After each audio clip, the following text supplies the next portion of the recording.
मोहिते पाटील यांनी व संग्रामसिंह मोहिते पाटील मित्रमंडळ अकलूज यांच्या संयुक्त विद्यमानं हा जो कार्यक्रम आयोजित केलेला आहे, हा कार्यक्रम ॲक्च्युली आयोजित करण्याचं 1 वर्षापूर्वी माझ्या मनात चालू होतं की बऱ्याचदा आमच्या लेक्चर्स टॉक्स ह्या डॉक्टरांसाठी राहतात, जे वैद्यकीय परिसंवाद असतात त्याच्यामध्ये आम्ही बोलत असतो, पण अशा पद्धतीचे अनुभव आम्हाला थोडे कमीच आहेत की जनरल पब्लिकला बोलण्यासाठी जे डायरेक्टली आमचा पेशंटशी किंवा पेशंटच्या अडचणींशी आमचा जो संवाद व्हायला पाहिजे त्यामध्ये थोडं आम्ही मागे पडतो. मला असं वाटलं की असा काहीतरी कार्यक्रम करायला पाहिजे. माझी त्यांची काही दिवसापूर्वी भेट झाली होती माझ्या क्लिनिकमध्ये.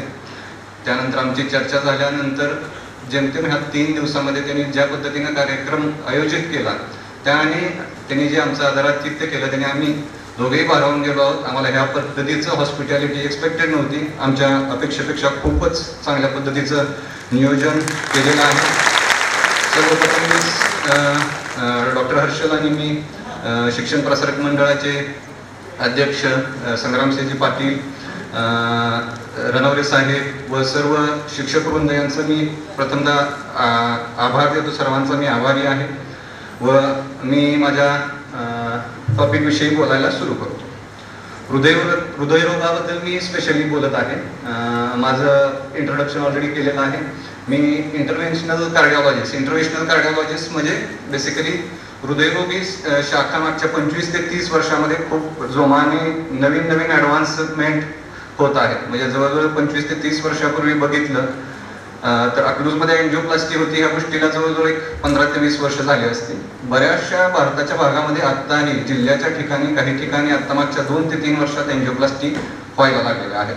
म्हणजे आपला पश्चिम महाराष्ट्र ओव्हरऑल भारताचा किंवा बाकीचा भाग बघितला तर बऱ्यापैकी कार्डिओलॉजीच्या ॲडव्हान्समेंट होत आहेत. म्हणजे आता मी जवळजवळ एंजिओप्लास्टी मागची 3.5 वर्ष झालं मी अकलूज व परिसरात करत आहे. पंढरपूर या ठिकाणी असेल, बारामती या ठिकाणी असेल. बारामतीमध्ये जवळजवळ 2001 सालापासून कॅथलॅब चालू आहे. म्हणजे 21 वर्ष झालं कॅथलॅब चालू आहे. आणि सगळ्यात आश्चर्याची गोष्ट म्हणजे माझ्या मित्राने बीडमध्ये कॅथलॅब चालू केले, त्याला फक्त 1.5 वर्ष झालेलं आहे. म्हणजे आपल्या भागामध्ये बऱ्यापैकी वैद्यकीय सेवा चांगल्या पद्धतीच्या लोकांना मिळत आहे. तर आपण टॉपिकला सुरुवात करूया. सर्वप्रथम हृदयरोग म्हणजे काय असतं? हृदयरोग म्हणजे फक्त हार्ट अटॅक नव्हे. हृदयरोगाचे इतरही काही प्रकार आहेत. त्यामध्ये जन्मजात विकार असतात, त्याला आम्ही कंजेनायटल हार्ट डिसीज म्हणतो. लहान बाळांमध्ये व शाळेत जाणाऱ्या मुलांमध्ये जन्मजात हृदयाला छिद्र असणं, रक्तवाहिन्यांची व हृदयाची ठेवण वेगळ्या प्रकारची असणं, ह्याला आम्ही कंजेनायटल हार्ट डिसीज म्हणतो. त्याच्या ट्रीटमेंट्स ह्या लवकर खूप कमी वयात होणं अपेक्षित असतं. एकदा का ह्या वेळेत ट्रीटमेंट नाही झाल्या तर बाळाला येणारे व्यंग किंवा कधी कधी हे इरिव्हर्सिबल म्हणजे नंतर न रिकवर होणारे आजार बनून जातात. दुसरे आजार असतात ते झडपांचे आजार. हृदयाला 4 झडपा असतात, त्याला ऑर्टिक मायट्रल वाल्व, ट्रायकस्पिड वाल्व अशा पद्धतीच्या झडपा असतात. झडपांचे आकार म्हणजे त्याच्यामध्ये लिकेज तयार होणं किंवा स्टिनोसिस म्हणजे झडपा छोट्या होतात आणि त्याच्यामुळे जे त्रास होतात त्याच्याशी संबंधित हे आजार असतात, ज्यामध्ये आपल्याला हृदयासाठी ज्या काही सर्जरीज कराव्या लागतात. त्यात ओपन हार्ट सर्जरी आहे आणि दुसरी ॲडव्हान्समेंटमध्ये आपण बलूनने ह्या वाल्व सुद्धा आता मोठ्या करू शकतो. हे झडपांचे आजार असतात.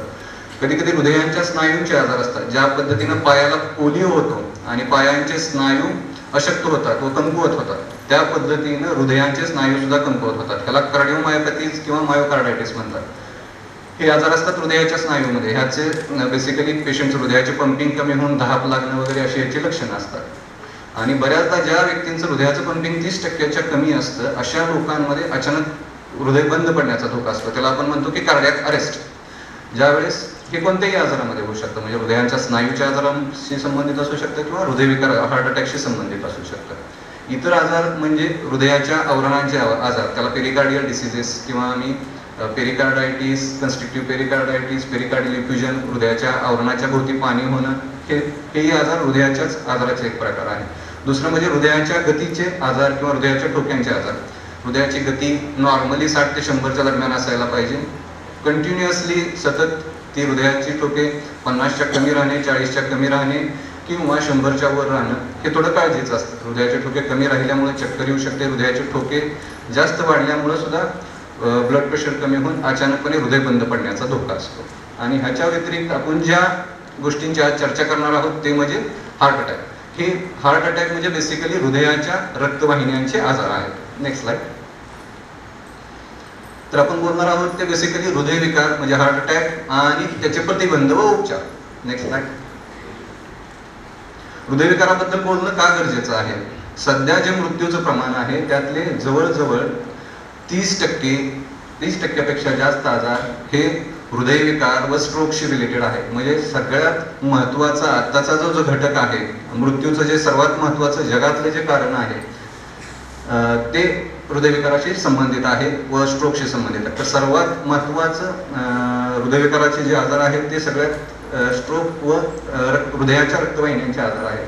दुसरं म्हणजे की सगळ्यात जवळजवळ जगामध्ये 20 लाख लोकांना दरवर्षी हार्ट अटॅक येतो. त्यातले जवळजवळ 1.2 मिलियन म्हणजे जवळजवळ 12 लाख लोक ह्या आजाराने मरण पावतात एका वर्षी जगामध्ये. एवढी भयानक दाहकता आहे.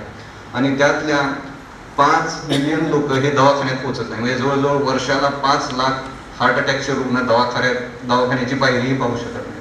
बऱ्याचदा याची कारणं वेगळी आहेत. वेगळी म्हणजे काय की काही ठिकाणी अशिक्षितपणा, आजाराबद्दलचा अशिक्षितपणा म्हणजे आजाराबद्दलची लक्षणं माहीत नसणं. बऱ्याचदा आपण ऍसिडिटी म्हणून त्याला टाळाटाळ करतो, वेळ घालवतो आणि त्यामध्येच सुरुवातीचा जो वेळ असतो त्याला आम्ही गोल्डन आवर म्हणतो. पहिले 60 मिनिटं हृदयविकाराचे जे असतात ते खूप महत्त्वाचे असतात. त्या वेळेत जर पेशंटला ट्रीटमेंट मिळाली तर पेशंटचा जीवही वाचू शकतो आणि पुढचं आयुष्यही चांगलं सुखकर होऊ शकतं. Next slide. तर ह्यामध्ये आपल्याला बघायला मिळेल की जवळजवळ 25% हृदयविकाराचे रुग्ण हे वयाच्या 40व्या वर्षाच्या अगोदर लोकांना हार्ट अटॅक आलेला आहे आणि हृदयविकाराचे 50% रुग्ण हे 55च्या खालचे आहेत. म्हणजे लिटरली आठवड्याला एक माझ्याकडे येणारा पेशंट हा 35च्या कमी असतो.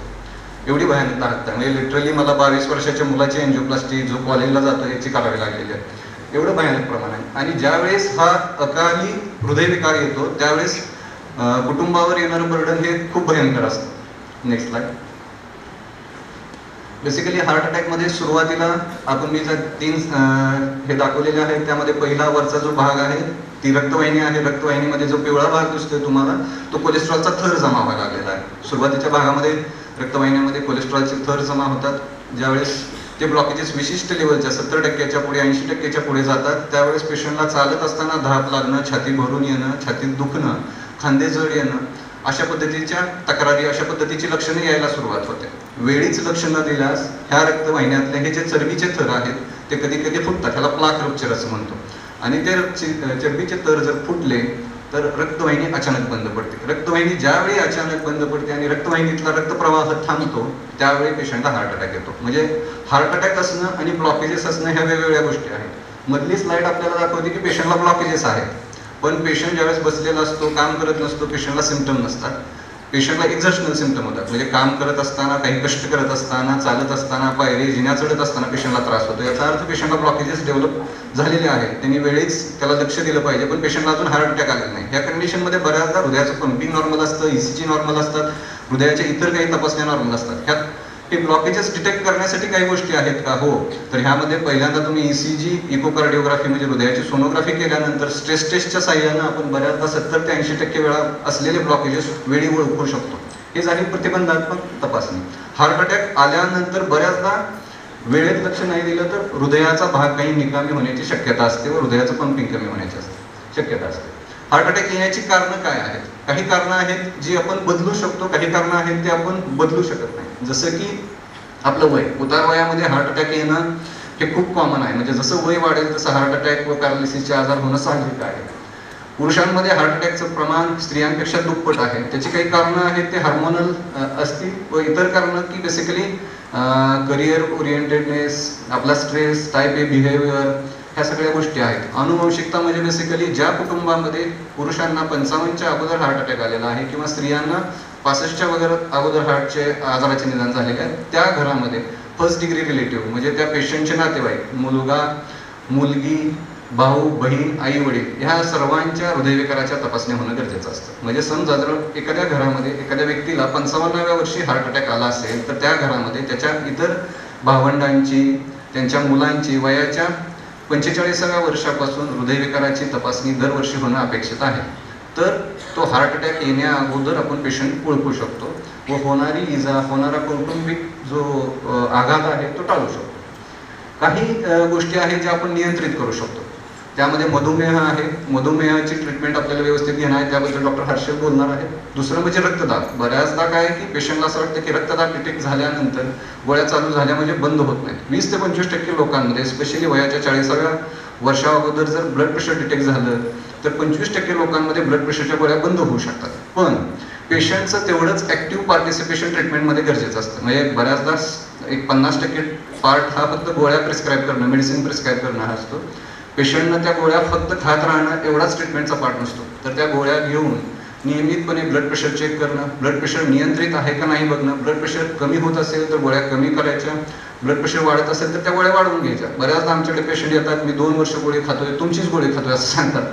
पण मग तो ट्रीटमेंट होत नाहीये. ती ट्रीटमेंट ही 25 ते 50%च पार्ट आहे. तुम्हाला बाकी इतर काही गोष्टी करायच्या. त्याच्याबरोबर तुम्हाला रक्तदाब असेल, उच्च रक्तदाब असेल तर त्याच्या संबंधित 10% लोकांना सेकंडरी हायपरटेन्शन असतं, म्हणजे इतर आजाराशी संबंधित ब्लड प्रेशर असू शकतं. जसं की थायरॉइडचे आजार असतील, इतर फिओक्रोमोसायटोमा किंवा कोआक्टेशन म्हणजे हृदयविकाराच्या रक्तवाहिनीचे, महारोहिण्याचे आजार असतील, त्या आजारांचं निदान होणं गरजेचं आहे. स्पेशली तरुण वयामध्ये 20 ते 30% लोकांना इतर काही कारणाशी संबंधित ब्लड प्रेशर असू शकतं. तर वेळीच ह्या आजाराची निदान, त्या ब्लड प्रेशरची जर कारणं आपण शोधून नाही काढली तर ते वाढत जाऊन त्याची दुष्परिणिती म्हणजे हार्टचे आजार होणं, पॅरालिसिस होणं, किडनीचे आजार होणं आणि अल्टिमेटली पेशंटला एकदा काही आजार झाले तर तिथून हे आजार रिव्हर्स करणं खूप कठीण राहतं. दुसरं म्हणजे वजन, पोटाचा वाढलेला व्यास व आपलं व्यक्तिमत्व म्हणजे काय की टाईप ए स्ट्रेस घेणाऱ्या पर्सनॅलिटी असतात. टाईप ए बिहेवियर म्हणजे करिअर ओरिएंटेड, टार्गेट ड्रिव्हन, जे आत्ताच्या सोसायटीमध्ये बऱ्याचदा IT मध्ये काम करणाऱ्या लोकांच्या बाबतीत टार्गेट्स दिले जातात त्यांना. ह्यामध्ये बऱ्याचदा टार्गेट ज्यावेळी दिले जातात ते बऱ्याचदा ताणतणावाखाली राहतात. तर हे टार्गेट ड्रिव्हन, करिअर ओरिएंटेड जे सोसायटी आहे ते एक आत्ताचं सर्वात प्रामुख्यानं महत्त्वाचं कारण आहे. म्हणजे आपल्या जीवनशैलीचं जे वेस्टर्नायझेशन, अर्बनायझेशन व्हायला लागले ते तितकंच ह्या हृदयविकारासाठी महत्त्वाचं आहे. म्हणजे आत्ता जर मला विचारलं तर सगळ्यात महत्त्वाचा ह्यातला घटक कुठला आहे हृदयविकारासाठी, तर तो आहे स्ट्रेस व मानसिक ताणतणाव. बऱ्याचदा हे प्रिडिक्ट करू शकत नाही. माझ्याकडे असे काही पेशंट आहेत जे शुद्ध शाकाहारी खातात. वयाच्या 22व्या वर्षी ज्या व्यक्तीची मी अँजिओप्लास्टी केली तो स्वतः माळकरी आहे, घरामध्ये कुणीही नॉनव्हेज खात नाही, पेशंटला डायबिटीज, ब्लड प्रेशर, व्यसन काही नाही आहे. तर मग ह्या वयात काय यायला पाहिजे हार्ट अटॅक? तर सर्वात महत्त्वाचं मला आहे की मानसिक जो ताण, स्ट्रेस आहे, करिअरचा असेल, बऱ्याचदा MPSC करणारी मुलं येतात तर त्याला प्रत्येक गोष्टीला आपण आपले लिमिटेशन्स ओळखायला पाहिजेत, आपल्या मर्यादा ओळखायला पाहिजेत. इव्हन कॉलेजमध्ये जाणाऱ्या मुलांनाही, शिक्षकांना आपल्यालाही कळायला पाहिजे की बाबा त्यांना काय मर्यादा, आई वडिलांनाही कळायला पाहिजे की बाबा तू तुझी लिमिटेशन ओळख. प्रत्येक जण माणूस MPSC करून कलेक्टर होणार आहे असं नाही आहे. प्रत्येकाने आपल्या मर्यादा ओळखून त्यात आपल्याला थांबता आलं पाहिजे, आपल्याला एक आपलं लिमिट ठरवून घेता आलं पाहिजे. सर्वात महत्त्वाचं पूर्ण नियंत्रण आणण्याचं कारण म्हणजे की स्मोकिंग किंवा टोबॅको, धूम्रपान. एक सिगारेट आयुष्यात घेतली तरी सुद्धा ती हृदयविकाराला घातक आहे. त्यामुळे कोणत्याही प्रमाणात धूम्रपान करणं खूप धोकादायक आहे. Next slide. धूम्रपान व तंबाखूजन्य कोणत्याही पदार्थाचं सेवन असता कामा नये. धूम्रपान करणाऱ्या व्यक्तींमध्ये हृदयविकाराचं प्रमाण तिपटीने वाढतं. रक्तवाहिन्यांचे विकार ह्या लोकांमध्ये जास्त असतात, स्पेशली स्ट्रोक व पॅरालिसिस, अर्धांगवायू, लकवा, फुफ्फुसाचे कर्करोग, कॅन्सर व रक्तदाब वाढणे ही सगळी धूम्रपानामुळे होणाऱ्या गोष्टी आहेत.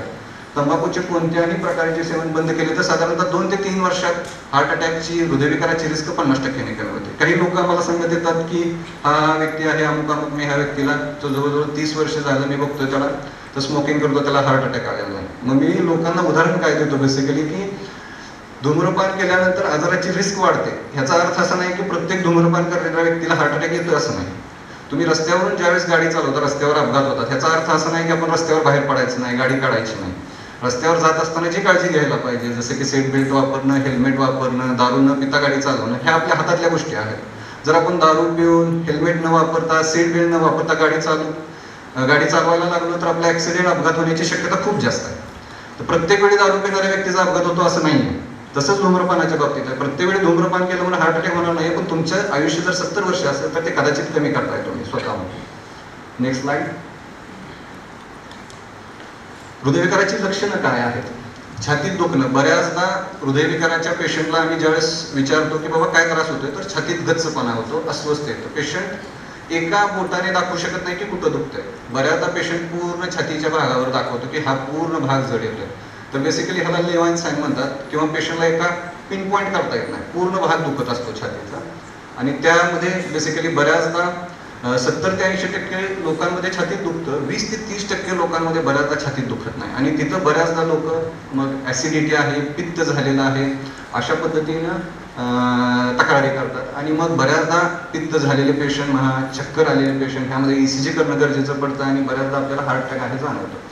मग बऱ्याचदा ज्या लोकांना डायबिटीस आहे त्यांच्यामध्ये छातीत दुखत नाही, उतार वयामधल्या लोकांना छातीत दुखत नाही, अशा लोकांमध्ये धाप लागण्याचं प्रमाण असतं. कधी कधी हृदयविकार आल्यानंतर ह्यातलं एकही लक्षण येत नाही. जवळजवळ 2 ते 5% लोक असे असतात की ज्यांना सायलेंट हार्ट अटॅक आम्ही म्हणतो की त्यांना काहीच लक्षणं नसतात. आणि काही लोक छातीत दुखलं म्हणायच्या अगोदर मृत्यू पावतात सडनली. Next slide. तर अशा पद्धतीचं हे हृदयविकार ज्यावेळेस चालू होतो, चेस्ट पेन ज्यावेळेस चालू होतं, तर बऱ्याचदा ते छातीच्या मध्यभागी असतं, खाली पोटाच्या वरच्या भागामध्ये आपल्या नाभीपर्यंत दुखू शकतं. कधी कधी काही लोकांना जबड्यापर्यंत ते दुखणं वाढतं, गच्च गळा दाबल्यासारखं होणं, चालल्यावर हे दुखणं वाढतं. बऱ्याचदा उजव्या खांद्याकडे कोपरापर्यंत ते दुखणं वाढू शकतं, दोन्ही बाजूंना उजव्या खांद्याला डाव्या खांद्याला ते दुखणं वाढू शकतं. तर ही हृदयविकाराची लक्षणं आहेत. बेसिकली अशी लक्षणं असली तर त्याच्याकडे टाळाटाळ न करता पटदिशी दवाखान्यात जाऊन तुमच्या फिजिशियनला, कार्डिओलॉजिस्टला दाखवून त्याचे वेळीच उपचार, त्याचे ज्या काही तपासण्या आहेत ते करून घेणं गरजेचं आहे. बऱ्याचदा काय की हे ज्यावेळेस सिम्पटम येतात पेशंट ओळखतो, पण बऱ्याचदा आपण सुरुवातीला डिनायलच्या मोडमध्ये असतो की मी का, मला का. तर त्या गोष्टीतून बाहेर पडून आपल्याला पटदिशी तपासणी करून घेणं आहे. म्हणजे वेळ जर आपला त्यात गेला, अमूल्य वेळ गेला, तर आपलं मायोकार्डियल डॅमेज, जे मसल डॅमेज आहे ते वेळीच वाचलं जातं. Next slide. तर हृदयविकाराच्या तपासण्या काय आहेत, तर बेसिकली सगळ्यात महत्त्वाच्या तपासण्या म्हणजे हार्ट अटॅक आल्यानंतर आपल्याला ECG केला जातो, इमर्जन्सीमध्ये हृदयाची सोनोग्राफी केली जाते. युजली आपण स्ट्रेस टेस्ट हार्ट अटॅकच्या पेशंटची करत नाही. आणि बऱ्याचदा हार्ट अटॅकचे प्रकार असतात, त्यामध्ये ST इलेव्हेटेड MI, non ST इलेव्हेटेड MI आणि अनस्टेबल अँजायना, ह्याच्यानुसार त्या हार्ट अटॅकची सिव्हिअरिटी ठरते. ह्यातला ST इलेव्हेटेड MI जो प्रकार असतो त्या प्रकारामध्ये तुम्हाला वेळीच काही मिनिटाचाही विलंब न करता ज्या ठिकाणी ICU आहे, ज्या ठिकाणी कॅथ लॅब व एन्जिओप्लास्टीची सोय आहे, अशा ठिकाणी लवकरात लवकर जाणं गरजेचं. अकलूजसारख्या ठिकाणी आपण एका टोकावरून दुसऱ्या टोकाला 5 ते 10 मिनिटात पोहोचू शकतो. त्यामुळे ज्या ठिकाणी इमर्जन्सी एन्जिओग्राफी, एन्जिओप्लास्टी किंवा ॲटलिस्ट रक्त पातळ व्हायचं इंजेक्शन देणं, ज्याला आम्ही थ्रोम्बोलायसिस म्हणतो, अशा गोष्टींची ज्या ठिकाणी सोय आहे त्या ठिकाणी इमर्जन्सीमध्ये जाणं गरजेचं आहे. अनस्टेबल अँजायनामध्ये, नॉन ST इलेव्हेटेड MI मध्ये आपण थोडा वेळ घेऊ शकतो, चर्चा करून डॉक्टर ठरवू शकतो, हॉस्पिटल डिसाईड करू शकतो. तर तिथं आपल्याला बऱ्याचदा पेशंटची कंडिशन कशी आहे ह्याच्यानुसार गोष्टी ठरवाव्या लागतात. पण ST इलेव्हेटेड MI मध्ये पेशंटने वेळ घालवता कामा नये. इमर्जन्सीला जी अवेलेबल ट्रीटमेंट आहे ती घेणं गरजेचं आहे. नाहीतर बऱ्याचदा असं होतं की OPD पेशंट आलेला आहे, छातीत दुखतंय आणि त्याला ST इलेव्हेटेड MI आहे आणि पेशंट म्हणतो की मी पुण्याला जातो ट्रीटमेंटला घ्यायला. तर पुण्याला जाणं ठीक आहे, पण तुम्ही तिथपर्यंत पोहोचाल नाही ह्याच्याबद्दल बऱ्याचदा साशंकता असते. त्यामुळे अशा वेळी ज्यावेळेस आपल्याला ओळखता आलं पाहिजे की ही इमर्जन्सी आहे, इमर्जन्सीमध्ये तुमच्याकडे ऑप्शन लिमिटेड आहेत, तर त्यामध्ये तुम्ही पटपट निर्णय घेणं गरजेचं आहे. Next slide. तर हृदयविकारावर प्रतिबंध करायला काय पाहिजे, तर आता मी जसं सांगितलं की हा आजार basically diabetes, blood pressure, cholesterol, वाढतं वजन, हृदयविकार हे सगळे आपल्या जीवनशैलीचे आजार आहेत. तर ह्यामध्ये सर्वात महत्त्वाचं आपली जीवनशैली बदलणं गरजेचं आहे. जीवनशैली, त्यानंतर आपल्या आहाराचं पण आपल्या वेस्टर्नायझेशन झालेलं आहे. म्हणजे बऱ्यापैकी युरोपियन आणि अमेरिकन लोक हे आपला इंडियन जुना डाएट फॉलो करायला लागलेले आहेत आणि आपली इंडियन पॉप्युलेशन बऱ्यापैकी अमेरिकन डाएट फॉलो करायला लागलेलं आहे.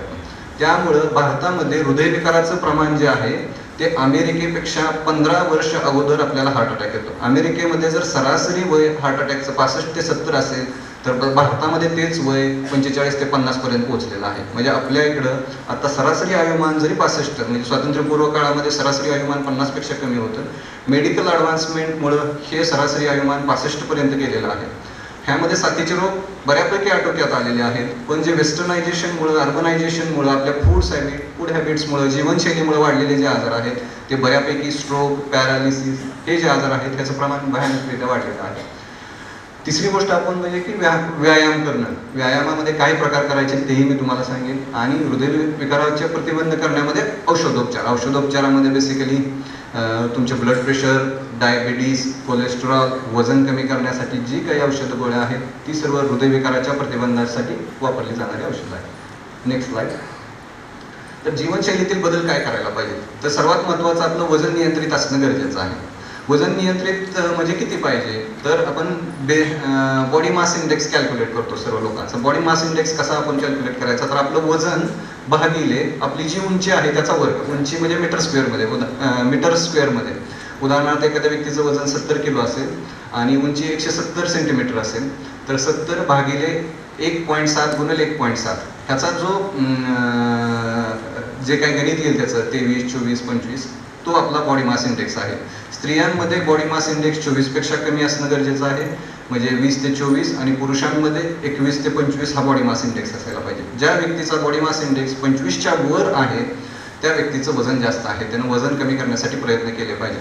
दुसरा सगळ्यात महत्त्वाचा प्रॉब्लेम म्हणजे ॲबनॉर्मल फॅट डिपॉझिशन, ज्याला आम्ही पिअर शेप ओबेसिटी म्हणतो, ज्यामध्ये पोटाचा घेर वाढलेला असतो. हे सुद्धा आपल्या डायबिटीससाठी, हृदयविकारासाठी महत्त्वाचं कारण आहे, तर ते सुद्धा आपलं कमी होणं गरजेचं आहे. दुसरं म्हणजे की आहार व्यवस्थापन व त्याची आपला डाएट हा व्यवस्थित आपण फॉलो करायला पाहिजे. तेलाचं प्रमाण, मांसाहाराचं प्रमाण, मिठाचं प्रमाण कमी करणं. तर व्यायामामध्ये काय गोष्टी करायच्या ते सांगेन मी तुम्हाला. धूम्रपान पूर्ण बंद करायला पाहिजे.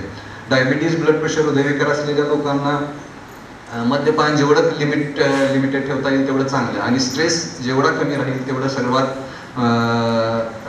हृदयविकाराच्या रुग्णांसाठी सर्वात महत्त्वाचा घटक आहे तो स्ट्रेस. त्यामुळे तो नियंत्रित होणं अपेक्षित आहे.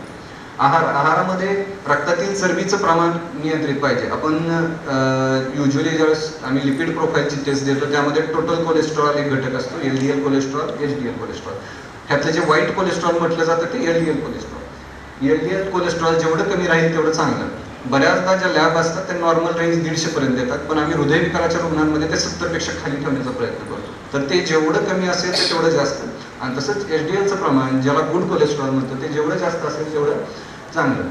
तर डालडा, तूप, तेल, लोणी, साय ह्यामध्ये कोलेस्ट्रॉलचं प्रमाण खूप जास्त असतं. ह्या गोष्टी कमी होणं गरजेचं आहे. बऱ्याचदा आम्ही तूप खाऊ नका म्हटलं की लोक म्हणतात की देशी तूप खाऊ का, देशी तूप खा, तूप खा.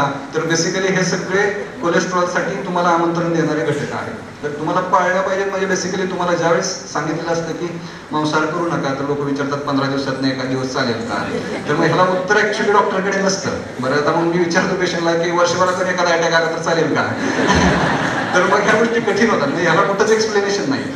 पथ्य म्हणजे पाळायची काय की ती किती दिवसाची नाही, ही पथ्य आयुष्यभर पाळायची आहे तुम्हाला. म्हणजे बेसिकली तुम्हाला तुमची जीवनशैली बदलायची. जीवनशैली 1 महिना बदलून तुमचं 1 महिनाच आरोग्य व्यवस्थित राहील. जीवनशैली खराब करायला आपण जर 10 वर्ष घेतली असेल तर ती चांगली व्हायलाही 10 वर्ष जाणार आहेत, किंवा कदाचित आपल्याला आपला लाईफचा पॅटर्नच पूर्ण बदलायचा. तर ते खूप सगळ्यात महत्त्वाचं आहे. बाकीच्या इतर गोष्टींमध्ये पॉली अनसॅच्युरेटेड फॅटी ॲसिड, त्यामध्ये लोक बऱ्याचदा विचारतात की कुठलं तेल खाऊ, पण माझं सर्रास असं मत आहे की तेल कमी खा, हे सर्वात महत्त्वाचं आहे. कुठलं तेल, रिफाईंड, जेमिनी, हे काही महत्त्वाचं नाही आहे. पण जेवढा आहारात तेलाचं प्रमाण कमी असेल, तुमचं करडई तेल असो, तुमचं सूर्यफूल तेल असो, त्याचं प्रमाण कमीत कमी राहणं गरजेचं आहे. इतर आता पाम तेल वगैरे ह्या गोष्टी घातकच आहेत, त्या वापरूच नका. पण जे तेल वापरताय तुम्ही ते त्यात प्रेफरेबली सनफ्लॉवर ऑइल किंवा करडईचं तेल, सूर्यफूल तेल हे प्रेफरेबली वापरा. मांसाहारामध्ये सगळ्यात घातक म्हणजे आपल्या इकडे जो बोकडाचं मटण असतं, हा सगळ्यात हृदयविकारासाठी घातक प्रकार. म्हणजे लाल मांस जेवढं टाळलं तेवढं चांगलं. मांसाहारामध्ये ॲक्च्युली खाण्याच्या पद्धती आपल्या खूप वेगळ्या आहेत अमेरिकन लोकांपेक्षा. अमेरिकन लोकांमध्ये युजली ते ओव्हनमध्ये कुक केलं जातं, बॉईल केलं जातं आणि त्या पद्धतीने खायला जातं. अमेरिकेची जर पॉप्युलेशन 25 कोटी असेल आणि आपली 1.25 कोटी, आपल्या 5 पटीने त्यांची पॉप्युलेशन कमी आहे, पण त्यांचा मांसाहाराचं प्रमाण आपल्या दुपटी-तिपटीपेक्षा जास्त आहे. म्हणजे ती लोक मांसाहाराचं एवढं सेवन करून सुद्धा त्यांच्यामध्ये हृदयविकाराचं प्रमाण आपल्यापेक्षा कमी आहे. त्याचं कारण काय आहे की आपल्या ज्या खाण्याच्या पद्धती आहेत त्या खूप वेगळ्या आहेत आणि त्या चांगल्या नाही आहेत. म्हणजे बेसिकली मसालेदार खाणं, तेल खाणं. बऱ्याचदा पेशंटला मी मांसाहार करतोय का असं विचारलं तर नाही, मी पीस खात नाही, मी फक्त रस्सा पितो म्हणतात. तर बेसिकली रस्सा हा त्या पीसपेक्षा खूप भयंकर. म्हणजे त्यात फक्त कोलेस्ट्रॉल असतं असं मला वाटतं. म्हणजे कारण की बऱ्याचदा मी ओपीडीत सांगतो आणि मी ओपीडीत बऱ्याचदा मी रागावतो सुद्धा पेशंटला माझ्या, की मला काही गोष्टी चालत नाहीत, तर लोकांनी त्याला एक लाईन आखून दिली पाहिजे की बाबा ह्या गोष्टी आपल्याला करायच्या नाही. जर आपल्याला मासे खायचे असतील, चिकन खायचं असेल, तर प्रेफरेबली मी सांगतो की बॉईल करून खा. बॉईल करून चवीपुरता हळद, मीठ टाकले, मसाले कमी वापरणं, तेल कमी वापरणं, अशा पद्धतीनं खा. चिकन खाणार आहे किंवा मग तुम्ही मासे खाणार असाल तर मासे आणि चिकन तसं हृदयविकारासाठी एवढं घातक नाही, पण लाल मांस हे सर्वात जास्त घातक आहे. त्यामुळे ते सुद्धा व्यवस्थित तुम्हाला त्याचं नियोजन करणं गरजेचं आहे. आहारामध्ये फळांचा वापर बऱ्यापैकी पाहिजे. आता फक्त की फळांमध्ये पण आपण म्हणतो की आपल्याकडे सगळा शेतकरी वर्ग आहे, ते म्हणतात की फळांमध्ये एवढं विष भरलेलं आहे की आता सेंद्रिय फळांच्या मागला आहे. तर सेंद्रिय फळं कुठं मिळतील माहित नाही, आता हे कठीण आहे, म्हणजे इथून पुढच्या गोष्टी थोड्या कठीण आहेत, पण होता होईल तेवढं आपल्याला फळांचं सेवन करणं गरजेचं आहे, पालेभाज्यांचं सेवन करणं गरजेचं आहे, त्याने तुम्हाला कोलेस्ट्रॉल कमी होण्यास मदत होईल. Next slide.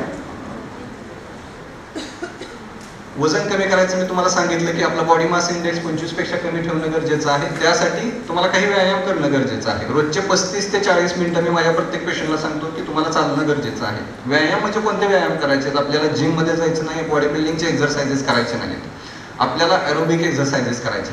एरोबिक एक्सरसाइजेस मध्ये बेसिकली ब्रिस्क वॉकिंग म्हणजे फास्ट चालणं, जॉगिंग करणं, रनिंग करणं, पोहणं आणि सायकल चालवणं, हे 5 एक्सरसाइजेस आहेत. बेसिकली ह्यातला एक कोणताही व्यायाम तुमच्या सीझननुसार, तुमच्या शरीरानुसार तुम्ही चूज करू शकता.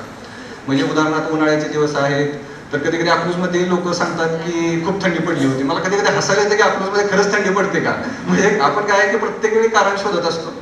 तर बेसिकली हे व्यायाम जे आपले जेवढे सुरळीतपणे आपण चालू ठेवू, जेवढ्या नियमितपणे चालू ठेवू, तेवढं आपल्या फायदेशीर आहे. म्हणजे उदाहरणार्थ ज्यावेळेस तुम्हाला 35 ते 40 मिनिटं सांगितलेली आहेत, एक तुमचं रुटीन हेल्थ मेंटेन करण्यासाठी ते गरजेचं आहे. ज्यावेळेस तुम्हाला वेट रिडक्शन करायचे, वजन कमी करायचे, त्यावेळेस हा व्यायाम वाढणं गरजेचं आहे.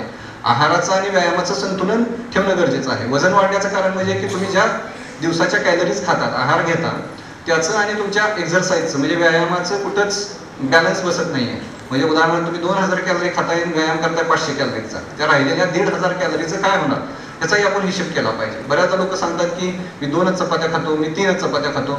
बऱ्याचदा डॉक्टर काय घरी बघायला जात नाही की पेशंट 2 चपात्या खातोय, 3 चपात्या खातोय, त्या 2 जेवणांच्या मध्ये तुम्ही काय खाताय, स्वीट किती खाताय, गोड किती खाताय, हे सगळे घटक आहेत ते तुमच्या कॅलरीज वाढवतात. म्हणजे साखरेचं प्रमाण जास्त असणं, स्वीट जास्त असणं, मैद्याचे पदार्थ, बेकरीचे पदार्थ, ह्या सगळ्या ज्या गोष्टी आहेत त्या कुठंतरी तुमचं वजन वाढवत आहेत, त्या कुठंतरी तुमचं कोलेस्ट्रॉल वाढवत आहेत. तर त्या सुद्धा त्या लिमिट करणं गरजेचं आहे. तर व्यायामामुळे होणारे फायदे म्हणजे आपलं वजन कमी राहण्यास मदत होते, रक्तातली साखर नियंत्रित होते, ब्लड प्रेशर आपलं नियंत्रित राहतं, हृदयविकाराचा धोका कमी होतो. व्यायाम करण्यानं हृदयविकाराचा धोका कसा कमी होतो? बऱ्याचदा ज्या लोकांची सेडेंटरी लाईफस्टाईल आहे, म्हणजे बसून काम करण्याची जीवनशैली आहे, जी लोक ऑफिस वर्क करतात, त्यामध्ये शिक्षक सुद्धा ऑफिस वर्क करणाऱ्या व्यक्तींमध्ये येतात. मी काही शिक्षकांना म्हणलं की हार्डवर्क आपलं काम कमी असतं. नाही म्हणतात मी 10-12 तास काम करतो. पण बेसिकली काम करणं म्हणजे डॉक्टरांचं काम असेल, शिक्षकांचं काम असेल, IT मध्ये लोकांचं जे काम असेल, हे शारीरिक कष्टाचं काम नाही. काम आपण प्रत्येकाला करावं लागतं, आपल्या रोजच्या रोजीरोटीसाठी प्रत्येकाला काम करावं लागतं, पण आपलं शारीरिक कष्टाचं काम नाही. त्यासाठी आपल्याला स्वतःच्या शरीरासाठी वेळ देणं गरजेचं आहे. मी ते सर्वांना सांगतो की बाबा जगातली सगळ्यात मोठी गोष्ट काय आहे तर आपलं शरीर. आपलं शरीर जर व्यवस्थित नसेल तर तुम्ही स्वतःची काही काळजी घेऊ शकत नाही, तुमच्या परिजनांची, तुमच्या आई वडिलांची काळजी घेऊ शकणार नाही, तुमच्या मुलाबाळांची नाही, तुमचं करिअर नाही. म्हणजे तुमचं शरीर जर व्यवस्थित असेल तर इतर सर्व गोष्टी तुम्ही व्यवस्थित करू शकता. पण सर्वात महत्त्वाची आणि पहिली गोष्ट म्हणजे तुमचं स्वतःचं शरीर ते व्यवस्थित ठेवणं ही तुमची स्वतःची जबाबदारी आहे. तर मी आयसोटोनिक एक्सरसाइजेस सांगितल्या, त्यामध्ये भरभर चालणं, पोहणं, सायकलिंग करणं, पळणं, योगासनं करणं, हे स्टॅमिना बिल्डिंगचे व्यायाम आहेत. आयसोमेट्रिक एक्सरसाइजेस जसं की जिम मध्ये ज्या ह्याच्यासाठी केल्या जातात मसल बिल्डिंगसाठी, ते जेवढ्या होता होईल तेवढं हृदयरोगांनी टाळणं गरजेचं आहे. Next slide. ट्रीटमेंट. आता सर्वात महत्त्वाचं की उपचार ऍक्च्युली उपचाराबद्दल मी बऱ्याचदा बोलणार नव्हतो, पण मग बेसिक आयडिया असायला पाहिजे की बाबा हृदयविकार आल्यानंतर आपल्याला काय करायला पाहिजे, म्हणजे काय सर्वात महत्त्वाचे प्रथम उपचार काय करायला पाहिजे. तर आमच्या कार्डिओलॉजीमध्ये म्हणलं जातं की time is muscle. Time is muscle म्हणजे तुम्हाला छातीत दुखायला चालू झाल्यापासून प्रत्येक मिनिट, प्रत्येक सेकंद हा तुमच्यासाठी महत्त्वाचा आहे. जेवढा वेळ तुम्ही जास्त घालवाल, जेवढा वेळ हृदयाला रक्तपुरवठा बंद असेल, तेवढी जी मायोकार्डियल टिश्यू असते, ज्या मसल टिश्यू आहेत हृदयाच्या, त्या एकदा का खराब झाल्या तर त्या पुन्हा सुधारत नाहीत.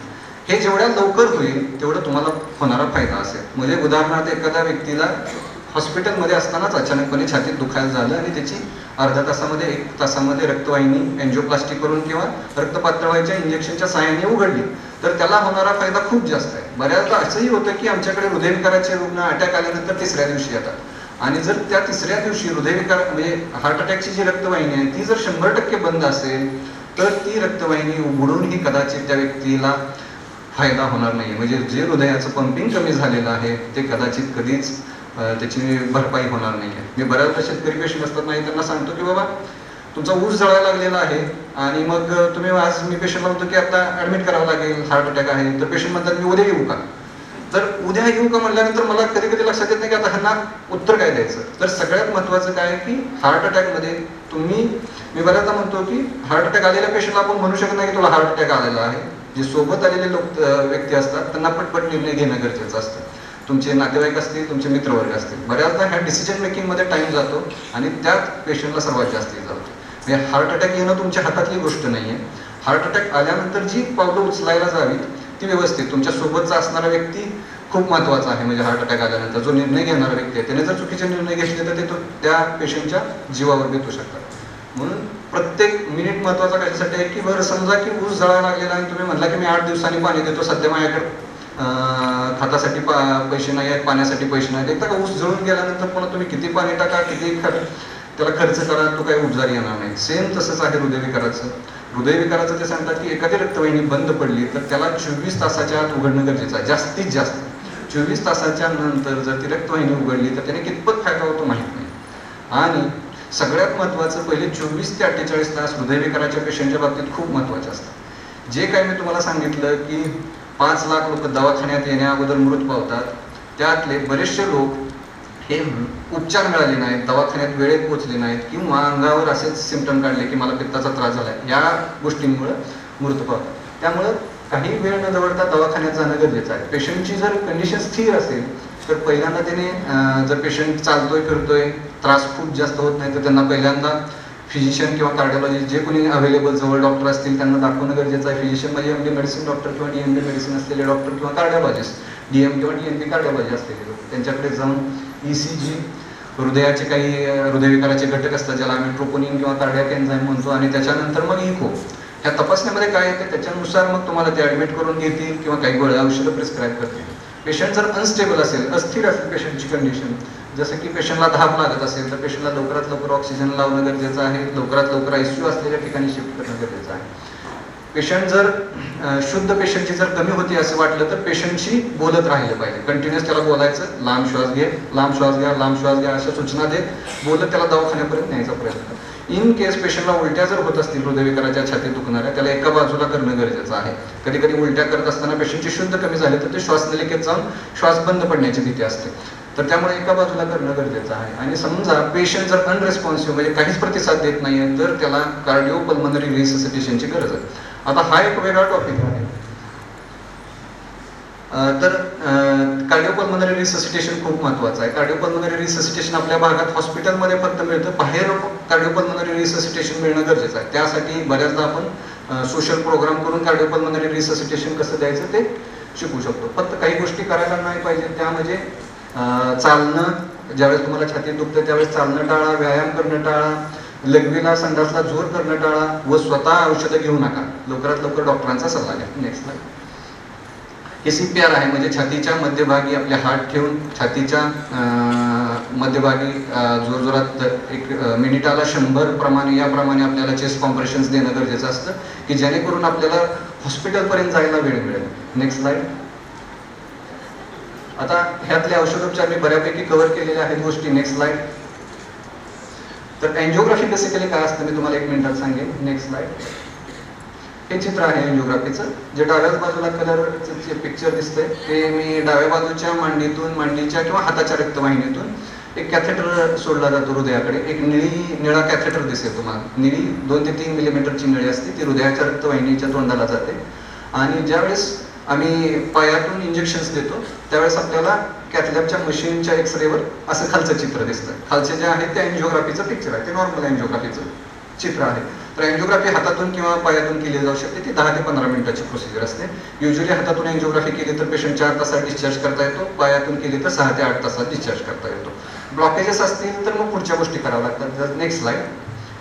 एंजिओग्राफी जशी केली जाते तशाच पद्धतीने एंजिओप्लास्टी केली जाते, म्हणजे त्याच ट्यूब मधून आपण वर दिसतंय जे ब्लॉक पिवळा जे दिसतोय तो ब्लॉक आहे आणि त्याच्या ब्लॉक मधून आपण वायर घालतो, एक केसासारखी पातळ वायर असते आणि त्याच्यातून आपण बलून घालून तो ब्लॉक उघडतो. त्याच्यानंतर आपण स्टेंट टाकतो. स्टेंट टाकल्यानंतर तो ब्लॉक रक्तवाहिनीच्या आवरणाशी चिटकून जातो आता हे खालच्या चित्रात दाखवले की वरचा ब्लॉक काढल्यानंतर तो एंजिओग्राफीवर कसा दिसतोय. तर तुम्हाला डाव्या बाजूला बघायला मिळेल की तिथं रक्तवाहिनी एकदम दबलेली दिसते आणि उजव्या बाजूला ती एंजिओप्लास्टी स्टेंट केल्यानंतर ती उघडलेली आहे. तर एंजिओप्लास्टीला सरासरी लागणारा टाइम 30 ते 1 तास असतो. कधी कधी कॉम्प्लेक्स एंजिओप्लास्टी असेल तर 1.5 ते 2 तासापर्यंत वेळ जाऊ शकतो. Next slide. आणि तिसरी उपचार पद्धती आहे ती बायपास सर्जरी. बायपास सर्जरीमध्ये बेसिकली काय आहे की जे ब्लॉकेजेस झालेले आहेत ते ओपन हार्ट सर्जरीच्या माध्यमातून म्हणजे पूर्ण छाती वर करून पासून खालीपर्यंत आपलं बोन कट करून छाती ओपन केली जाते. ज्या ठिकाणी ब्लॉकेजेस झाले आहेत त्या ठिकाणी मुख्य रक्तवाहिनी जी आपली महारोहिणी असते तिथून त्या ब्लॉकेजेसच्या खाली रक्तवाहिन्या जोडल्या जातात. ह्या रक्तवाहिन्या छातीतल्या ज्या कमी वापराच्या रक्तवाहिन्या असतात किंवा हाताच्या किंवा पायाच्या रक्तवाहिन्या काढून तिथं वापरल्या जाऊ शकतात. नेक्स्ट. धन्यवाद. माझं 2 शब्द इथेच संपवतो. सर्वांनी पेशन्सने मला ऐकून घेतल्याबद्दल सर्वांचा आभार. थँक्यू.